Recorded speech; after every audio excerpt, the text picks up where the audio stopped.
ក្នុងចិត្តម្ចាស់ជីវិតកូនលំបាកកន្លងមើលថែកូនគ្នាទឹកបងម្ដាយថ្លៃមិនអាចកែរនីកូនសូមមកពោជា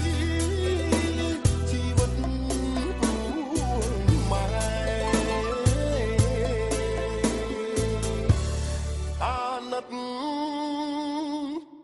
ជីវិតលោកសែនលឿយហត់ជួបភាពមកជួចត់ជាគុណប្របីចាប់ពីថ្ងៃនេះម៉ែលែងរៀងរៃចិញ្ចឹមម៉ែម្ដាយថ្លៃស្រណុកសុំ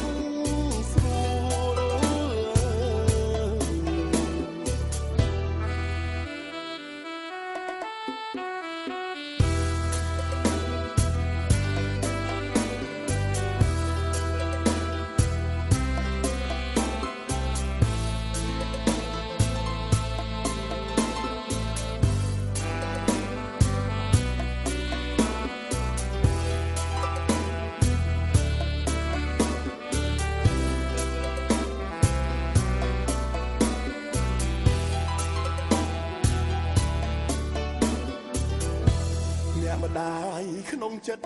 ម្ចាស់ជីវិតកូន